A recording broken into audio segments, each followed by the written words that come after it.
Hi guys, I met with my small group for Thursdays this morning, and when I was talking to them, several kids, Logan, Finn, said that they had not heard some of the Enchanted Egg that I had posted a few weeks ago to Canvas, and I searched for them all morning, and I was able to find chapters 8, 9, and 10, which I've uploaded to the YouTube channel. But chapter 7 was not on there. So I'm going to upload chapter 7 because that was the first chapter that I started with. So this is, again, book number 2, The Enchanted Egg, and this is chapter 7. So you should see on my YouTube channel chapter 7, 8, 9, and 10, which are all from The Enchanted Egg. And then we started the third book, which is what we're in now, The Missing Magic. And I've posted up to chapter 8 out of the second book. So when you go onto the YouTube channel, just look for The Enchanted Egg. It'll say it right in the title with the chapters. And if you think that that you need more, I would be more than happy to go back and read the other chapters 1 through 6 and post those. So just let me know. Email me or chat with me on Teams if you want me to go back and reread those first 6 chapters. So I'm going to read chapter 7 now from, again, The Enchanted Egg, book number 2, Tansy's Tantrum. It was a hot walk home, the air muggy. Clover took the shadiest route which led her past Emma's house. She glanced up at her friend's window. She still hadn't written back to Emma. Although Dippity was a good listener, she missed her best friend. Emma wouldn't be home till the end of summer. Mr. Jams, however, would be home tomorrow. Part of her wanted him back, but a bigger part was worried about what he'd think at the stage of things. She wasn't the miracle worker he thought she was. He would see that now, if only she could come up with a foolproof plan to catch the hatchling. But how could she catch it when she still didn't even know what it was? The calmness she'd felt earlier with Dippity starting to disappear. By the time she got home, she had a knot of worry in her stomach. And I can picture that in my mind because I know that some of you probably, if you got a bad grade on something, or if your parents told you to clean your room and you didn't do it and you knew they were going to come home and check, and you start to get that knot in your stomach where it's the uneasy, you're going to be in trouble. So that's how Clover is feeling right now. Her mom, home early for once, was making lemonade in the kitchen. "Are you okay, Clover?" she asked. Clover nodded, then truthfully shook her head. "Not really." "What is it?" "It's the agency. I love it there, but I have so much to do. I don't know if I can manage it." "You are the pluckiest girl I know," said her mom. "I'm sure you'll find a way." She handed Clover a tall glass of lemonade. Clover took a big gulp. It was icy and delicious, and she felt a little better. But the feelings didn't last. All night, Clover tossed and turned. It was so hot and humid, she kept kicking off her covers. And in the morning, although there were clouds in the sky, it was hotter than ever. Her clothes stuck to her, and her hair did too. So think about that when you get all hot and sweaty and your shirt's sticking to you. When we come in from recess and it's all clung to your body and your hair's all stuck down to your face, or in the back, in the back of girls when we have our hair pulled up, all of it gets sticky from how you're so hot that the water keeps it close to your skin, the water from the sweat. So she tied it up. Oh, her clothes stuck to her and her hair did too. She tied it up with her favorite ribbon, the one with 4-leaf clovers on it. The inside of the agency was roasting when she got there, and she wished she could open the windows to let a breeze through. But she couldn't risk the hatchling escaping. The unicorns were all clearly bothered by the heat too. Clover made sure they had plenty of cool water in their buckets. In the storage room, she dug out 4 fans from behind a stack of spare cages. She set up 2 in the stables and another in the small animals room for the kittens and fairy horses. The fire salamanders, of course, didn't need a fan. They were happily sunbathing on their rocks. The last she set up in the front room near the desk. She sat beside it, trying to cool herself down and wondering what to do. She still had no new ideas for how to catch the animal. and the heat wasn't helping. Then she remembered Mr. Jam's request. She could follow up on the adopted animals to see how they were doing. She pulled out the files on Snort, the dragon, Moondrop, the unicorn, and Esmeralda, Flit, the toad, and took the phone down from the high shelf. She tried Henry first. His mom answered. Clover, thanks for calling. Snort's settling in well. Henry's out with his spell scout troop right now. Snort is helping them roast hot dogs. That's great, said Clover. In Snort's file, she put a check mark by follow-up call, satisfactory.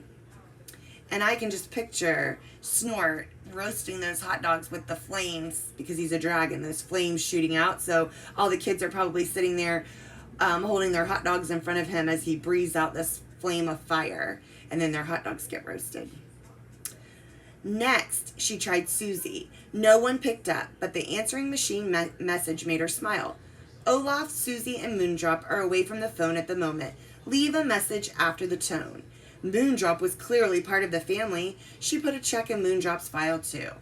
Next was Miss Opal. The phone rang a few times and then a soft voice answered. Miss Opal, your friendly fortune teller here. What can I see for you? Hi, Miss Opal. It's Clover from the agency. I was just wondering how you and Flit were doing. Oh, dear girl, it's such a blessing to have Flit back. I was just thinking of you the other day. Is everything all right there? I had a terrible sense of trouble. Miss Opal really was a good fortune teller. Clover didn't want to get into the problems with the hatchling, so she said quickly, Don't worry, Miss Opal. Nothing bad's happened today.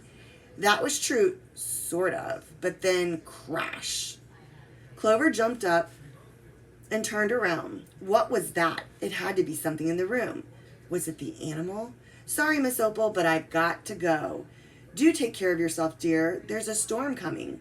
Thank you, hurried Clover, hanging up the phone and running around the desk.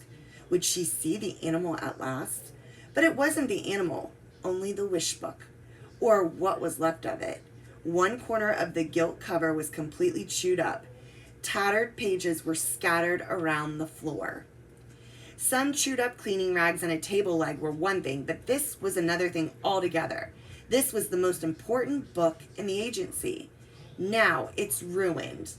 Clover stomped her foot in frustration. How had the animals gotten up to it, and why hadn't she noticed? Sure, she had been on the phone, but she was sitting only a few feet away. She took a deep breath and picked up the wish book gingerly. Gingerly meaning very carefully. So a synonym for carefully would be gingerly. The corner was dripping with drool. She gathered the loose papers together and carried the book to the washing room, where she carefully toweled it dry and tucked the pages back into their spots. Then she examined it again. It really was a mess. Luckily, it seemed like most of the entries were readable, but the book itself was beyond repair. Mr. Jams would be horrified. She was horrified. She took the book back to the front room and searched for other important objects that the animal might get at. She slid some pamphlets into a desk drawer and was just putting the wish book away in the cupboard behind the desk when the bell rang. She turned around. I hope it's not another new animal, thought Clover. It wasn't a new animal. At least it didn't appear to be, for no creature accompanied the figure standing in front of the desk. He was a very short man wearing a very tall, very green top hat. So like Abraham Lincoln top hat. In fact, he was so short, all she could see from the desk was the top of his forehead and the hat. Clover hurried around the desk to greet him properly. The rest of him was dressed in shades of green, too. A suit of color of freshly cut grass. So there's a metaphor. We've talked about similes lots of times, where a simile compares two things using the words like or as. So the sun was as bright as the yellow shirt I was wearing. So we're comparing the shirt to the sun. A metaphor compares two things, but you don't have the word like or as.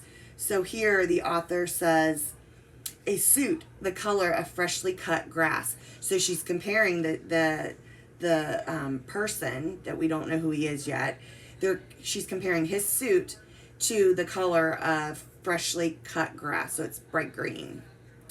Shoes as green as a watermelon rind. So there's your simile comparing his shoes to the rind of a watermelon. So the rind is like the outer, the skin of the watermelon.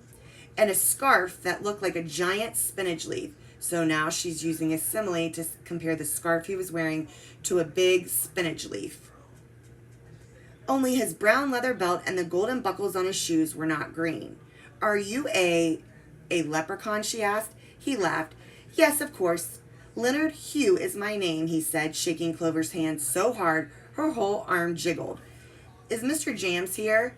So picture that in your mind. If somebody's shaking your hand really hard, they're shaking it and your hand's jiggling. So make sure that as I'm reading, you're picturing these words in your mind and you're visualizing what's going on.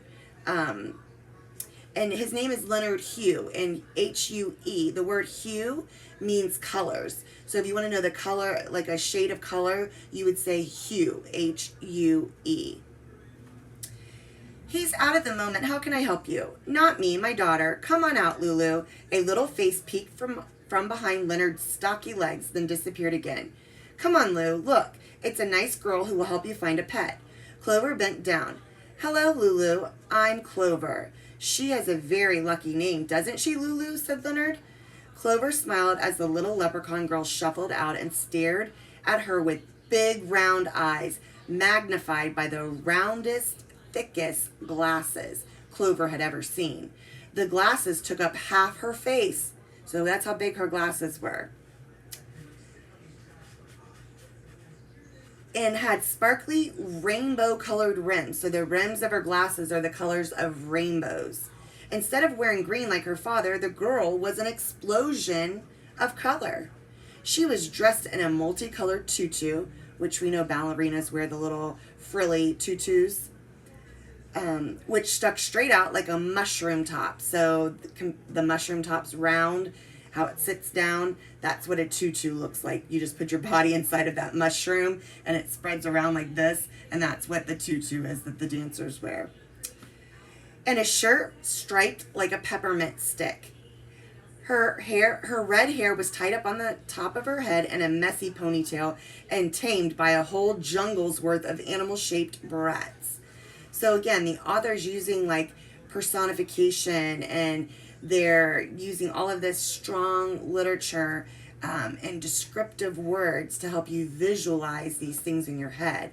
So of course we know there's not a jungle in her hair, but her hair is so messy that she had to use a whole jungle's worth of animal shaped, so a ton. Jungle's worth meaning a lot. You think of all the animals that are in the jungle. She had a lot of animal barrettes trying to tame down her messy hair. Clover had never read anything about leprechaun girls before. In storybooks, the leprechauns were always men and they always lived alone. But she had never read about ghosts that baked or giants that used sunscreen either. So I'm going to stop and I'm going to show you a picture of Lulu.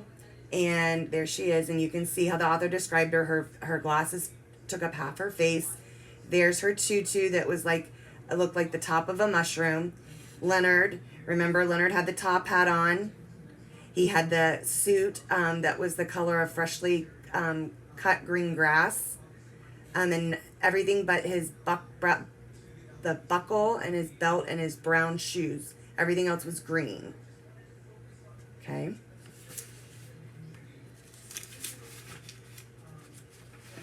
Lulu took off her glasses and began to polish them on her shirt.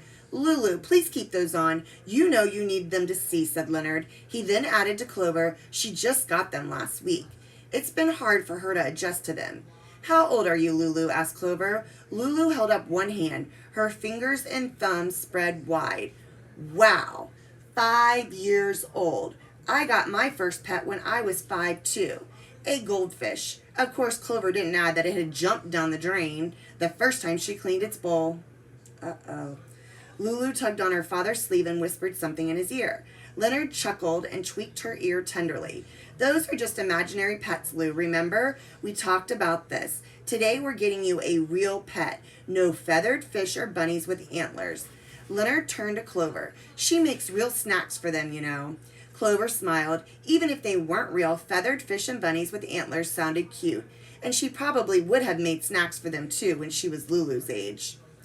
Do you have any suggestions? Continued Leonard. Nothing too big. She wants a unicorn, but I told her we'd get something smaller first, something easy to take care of.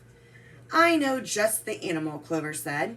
She turned back to Lulu, only to find that Lulu was peering under the desk, her glasses in her hand again. She must have dropped another barrette, Leonard explained. Then said to Lulu, Come here, Lou. Clover's talking about a pet for you. Lulu stood up quickly and slipped her glasses back on as Clover explained. A fairy horse is kind of like a unicorn, but just the right size for you, she said. Do you want to see? Lulu nodded again so vigorously, one of her barrettes popped off. So vigorously means like a lot. So she was nodding her head up and down so much, trying to say yes, that one of her barrettes came out again. Leonard shot out his hand quick as a... Here we're coming back to a simile. Leonard shot out his hand quick as a toad's tongue and caught it in midair. Because we know how the frog's tongue goes in and out. So he stuck his hand out real quick. That happens a lot, he explained. Clover led Leonard and Lulu out of the room. Lulu glanced back. The fairy horses are just down the hall, said Clover, in the small animals' room.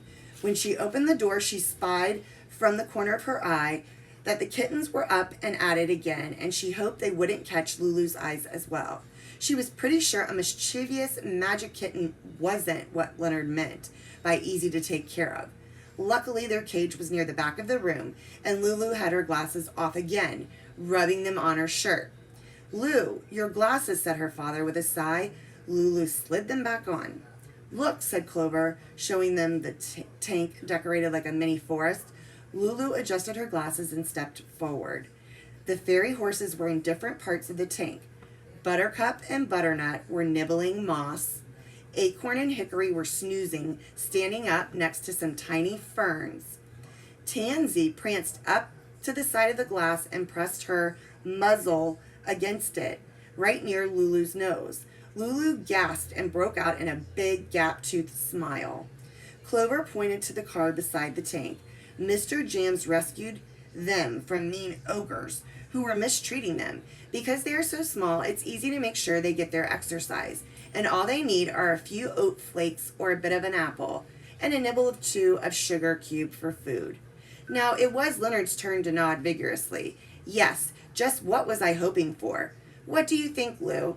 Lulu smiled and pointed to Tansy, who was still standing next to the glass. That's Tansy, said Clover. Tansy was her favorite. Clover knew she probably shouldn't have favorites amongst the animals, but it was hard not to. More than the others, Tansy loved to prance around on her palm. Clover remembered Mr. James's words. Adoption is our agency's purpose. It can be hard to part ways with our animals, but the agency isn't a home for them. You will need to guard your heart, yet keep it open. So she told Lulu the truth. Tansy's actually my favorite because she's so gentle. She's a good choice. Would you like to hold her? Lulu nodded. Hold your palms together like this, said Clover, demonstrating. Try to keep them as still and flat as possible. All she will probably do is nuzzle you or lick one of your fingers, but don't jerk your hands away. That might make her fall off and she could get hurt. Lulu nodded again and held out her hands just as Clover had instructed. Clover carefully lifted Tansy out of the tank and placed her on the little leprechaun's palms. There you go, Tansy. This is Lulu. She might be adopting you. Tansy snipped Lulu's hands, then stiffened. And then the gentlest fairy horse began to act like she had never had before. She tossed her mane, reared up on her back 2 hoofs, and then began to buck furiously. Her nostrils flared and her ears lay back. Lulu's lower lip trembled and she looked up at Clover with frightened eyes. But she did not move her hands, though they were shaking. What's going on? Said Leonard. I, Clover stammered. She wasn't sure herself, but she had to do something. She plucked Tansy from Lulu's palms. As soon as Tansy was back in Clover's hands, the little horse quieted down. After a few snorts, she stood still. Lulu pressed up against her father's leg. Are you okay? Asked Clover. Lulu nodded slowly. So there's the picture.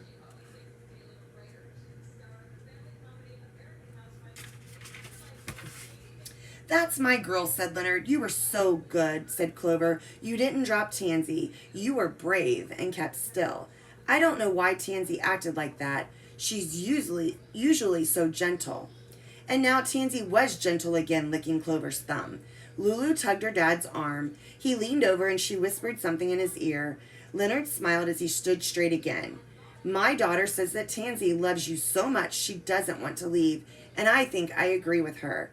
You did say that little horse was your favorite. You must take good care of the animals to have them so attached to you. Clover blushed.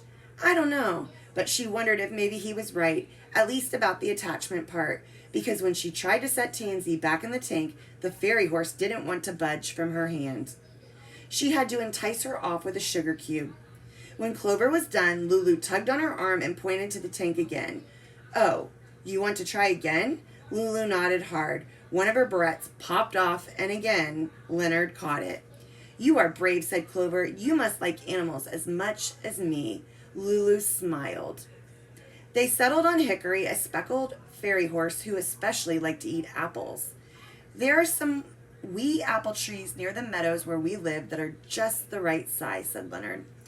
Hickory didn't make a fuss in Lulu's or Leonard's hands, and Clover even set up a makeshift paddock on the floor of the animal's room so Lulu could see how Hickory galloped. She laughed and clapped her hands. So a paddock is kind of like a place where they keep like horses. If you think like of a little, almost like a little walking stall, it's usually like round. So she set that up so that Lulu could see how he would prance around. With Hickory in a small carrying cage and the paperwork all filled out, Lulu and Leonard were about to leave when Lulu spoke for the first time. Can we take the puppy too? She was holding her glasses again. Clover stammered, because of course they did not have a puppy. Now, Lulu, no more imaginary pets. You have Hickory, and do put on your glasses. She did, then added softly, please. Leonard sighed and with a wink at Clover said to Lulu, very well. Lulu looked at Clover too, as though to make sure Clover smiled. Yes, of course you can. Come on, Lou, said Leonard. We should hurry. It's looking stormy out. And indeed it was. The sky outside the open door was now dark gray. It's about time for a storm. We're due for some rainbows. Rainbow Lane. That's where we live. You can visit us any time, Clover. Thank you for all of your help. He gave Lulu a little nudge to go. Thank you, Clover replied. With a big smile, Lulu headed out the door after her father, holding Hickory's cage in one hand and her other hand in midair, resting on an imaginary puppy beside her.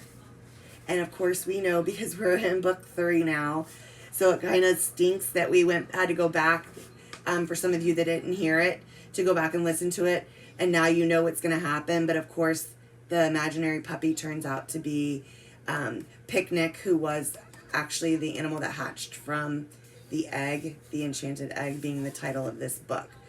So this is again chapter 7. Chapter 8's on there, Clover's Magic. Chapter 9 is on the YouTube channel. Chapter 9 is Sense, Not Spells. And then the final chapter of this book, book 2, is chapter 10, The Perfect Picnic. And of course we know Picnic is the name of the invisible dog. So now we have chapters 7 through 10 from this book uploaded.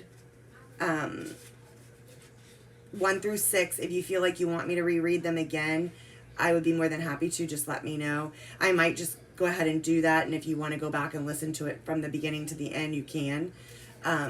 So with that, I will see you guys later. So from my heart to your heart, have a great weekend. I will see my small group on Tuesday.